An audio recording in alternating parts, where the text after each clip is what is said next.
The capital நண்பர்களுக்கு வணக்கம். நான் உங்கள் நிரஞ்சன். எடப்பாடி பழனிசாமி கேஸ் போடல. எடப்பாடி பழனிசாமிக்கு எதிராகவும் யாரும் கேஸ் போடல. ஆனா சுப்ரீம் கோர்ட் கொடுத்த ஒரு உத்தரவு எடப்பாடி பழனிசாமிக்கு பெரிய ஆப்பா வந்திருக்கு. புரியல.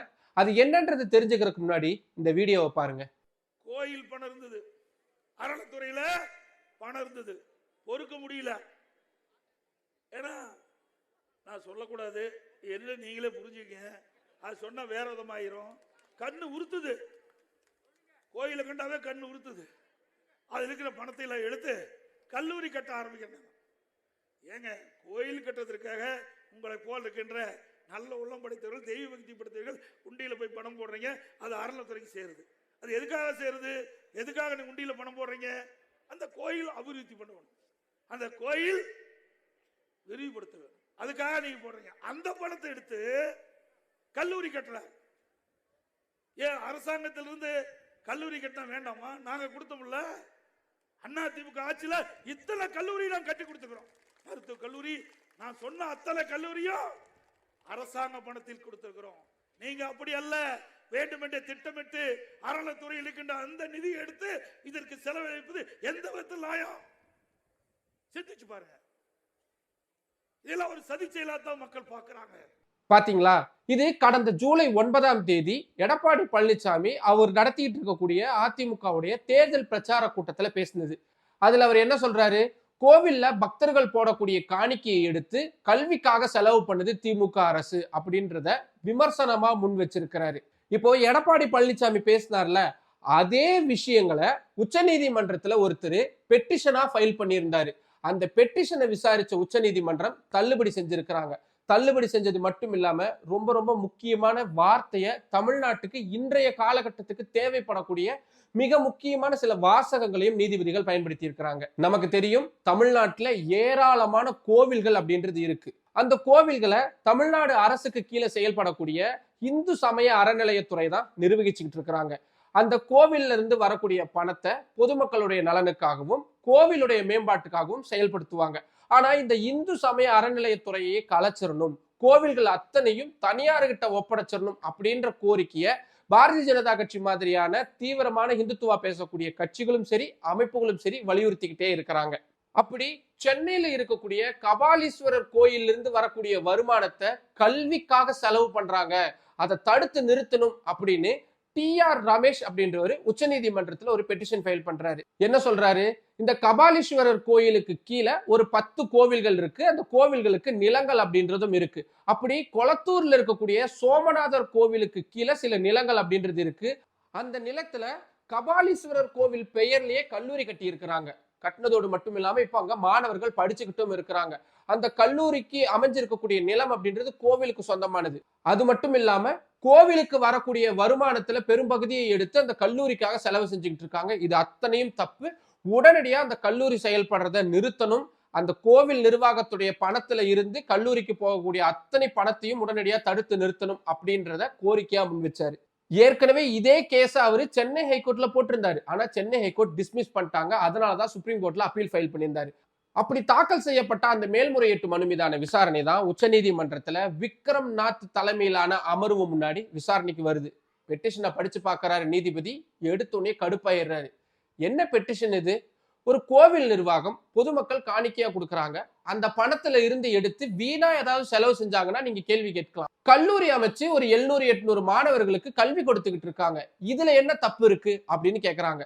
உடனே டி.ஆர். ரமேஷ் சார்பில் ஆஜராகி இருந்த வழக்கறிஞர் எந்திரிச்சு நின்று, இல்ல இது தப்பு, இப்பெல்லாம் பண்ணவே கூடாதுன்னு. அதுக்கு இன்னும் கடுப்பாயிடுறாரு நீதிபதி. முதல்ல நீங்க யாரு, எதுக்காக இந்த பெட்டிஷனை ஃபைல் பண்ணிருக்கீங்கன்னு கேட்கிறாரு. உடனே டி.ஆர். ரமேஷ், நான் ஒரு பக்தருங்க, பக்தர்ன்ற முறையில தான் இந்த கேஸை நான் ஃபைல் பண்ணிருக்கிறேன் அப்படின்றாரு. அதை கேட்டு இன்னும் கடுப்பாயிடுறாங்க. ஒரு பக்தரா இருந்துகிட்டு ஒரு கோவில்ல இருக்கக்கூடிய பணத்தை எடுத்து கல்விக்கு செலவு பண்றதை நீங்க ஏன் தடுக்கணும்னு நினைக்கிறீங்க அப்படின்னு கேட்கிறாரு. உடனே அவரு ரூல்ஸ் பேச ஆரம்பிச்சிடறாரு. என்னன்னு சொல்றாரு? தமிழ்நாட்டுல இந்து சமய அறநிலையத்துறைக்கு கீழே ஏதாவது நிலங்கள் வந்துச்சுன்னா அதை 5 ஆண்டுகளுக்கு குறைவாதான் குத்தகைக்கு விடணும். ஆனா கல்லூரி அமைஞ்சிருக்கிறதுனால 25 வருஷம் குத்தகைக்கு கேட்கறாங்க, அதனால இது தப்பு அப்படின்றாங்க. நியாயமா? இப்போ கோர்ட் கேஸ் அதெல்லாம் விட்டுருங்களேன், நியாயமா நம்ம யோசிச்சு பார்ப்போம். ஒரு கல்லூரியோ ஒரு பள்ளிக்கூடமோ ஒரு இடத்துல இருக்குதுன்னா வெறும் 5 வருஷம் தான் நாங்க குத்தகைக்கு கொடுப்போம் அப்படின்னு எப்படிங்க சொல்ல முடியும்? ஒருவேளை 5 வருஷம் அந்த குத்தகை காலம் முடிஞ்சிருச்சுன்னா 6வது வருஷம் காலி பண்ணணும். இது என்ன ஒரு ரேஸ் கோர்ஸா இல்ல ஒரு ஹோட்டலா? இம்மீடியட்டா காலி பண்ணிடலான்னு. ஆயிரக்கணக்கான மாணவர்கள் படிக்க போகக்கூடிய ஒரு இடம். அந்த இடத்துக்கான ஒரு ஒப்பந்தம் அப்படின்றது ஒரு 20, 25 வருடங்கள் இருந்தா தானே அதுல நம்பி வந்து மாணவர்கள் சேருவாங்க. பட் இந்த அடிப்படை புரிதல் கூட இல்லாம உச்சநீதிமன்றத்திலே அவரு கடுமையான எதிர்ப்புகளை தெரிவிச்சாரு. ஆனா நீதிபதிகள் ரொம்ப தெளிவா இருந்தாங்க. அப்போ தமிழ்நாடு அரசு சார்பா ஆஜராகி இருந்த மூத்த வழக்கறிஞர் சண்முக சுந்தரம் ரொம்ப ரொம்ப முக்கியமான ஒரு பாயிண்ட் எடுத்து சொன்னாரு. என்னன்னு சொன்னாரு? கரெக்ட் தான். கோவில் நிர்வாகத்துக்கு உட்பட்ட நிலத்துல தான் நாங்க கல்லூரி கட்டியிருக்கிறோம். ஆனா அதை ஒண்ணு நாங்க சும்மா கட்டல. அந்த லேண்டுக்கு நாங்க அமௌண்ட் கட்டுறோம். அதாவது வாடகை கொடுக்கிறோம். கிட்டத்தட்ட 19 லட்சம் ரூபாயை நாங்க வாடகையா எங்களுடைய இந்து சமய அறநிலையத்துறை சார்பா நாங்க கோவில் நிர்வாகத்துக்கு கொடுத்துக்கிட்டு இருக்கிறோம். அதனால இதுல இலவசம்லாம் எதுவுமே இல்லைங்க. கல்லூரி கட்டி இருக்குது. அது படிக்கிறதுக்கான மாணவர்களுக்கு பலனளிக்கும் அப்படின்ற ஒரே ஒரு எண்ணத்துக்காக தான் அப்படின்றத சிம்பிளா நீட்டா சொல்லி முடிச்சிட்டாரு. அப்பதான் நீதிபதிகள் சரிதான், கோவிலுடைய பணத்தை எடுத்து கல்விக்காக செலவு பண்றதுல எந்த தப்பும் இல்லை அப்படின்னு சொல்லியிருக்கிறாங்க. சரி, இதுக்கும் எடப்பாடி பழனிசாமிக்கும் என்ன சம்பந்தம்? அவர் பேரை எதுக்காக தேவையில்லாம இழுத்துட்டு வந்தீங்க நீங்க கேட்கலாம். நம்ம இந்த வீடியோவோட ஆரம்பத்துல ஒரு வீடியோ பார்த்தோம்ல, எடப்பாடி பழனிசாமி அவர்கள் கோவிலுடைய பணத்தை எடுத்து கல்விக்காக செலவு செய்யறாங்க அப்படின்ற ஒரு குற்றச்சாட்டை சதி செயல் அப்படின்ற சொல்லி ஒரு குற்றச்சாட்டை அவர் முன் வச்சிருந்தாரு. இப்போ சுப்ரீம் கோர்ட் என்ன சொல்லியிருக்கிறாங்க? கோவில் நிர்வாகத்துக்கு வரக்கூடிய பணத்தை எடுத்து கல்விக்காக செலவு செய்யறதுல எந்த தப்பும் இல்லை அப்படின்னு சொல்லி இருக்கிறாங்க. இப்போ எடப்பாடி பழனிசாமி ஜூலை 9ஆம் தேதி பேசினப்பவே திமுகவில இருந்து கடுமையான எதிர்ப்பு வந்துச்சு. திமுக மட்டும் இல்ல, விடுதலை சிறுத்தைகள் மாதிரியான திமுக கூட்டணியில் இருக்கக்கூடிய அத்தனை கட்சிகளுமே எடப்பாடி பழனிசாமி பாஜகவுடைய குரலை எதிரொலிக்கிறார் அப்படின்னு தீவிரமான குற்றச்சாட்டுகளை முன் வச்சிருந்தாங்க. இப்போ சுப்ரீம் கோர்ட்டே சொல்லிட்டாங்க. இப்ப என்ன பண்ணுவார் எடப்பாடி பழனிசாமி?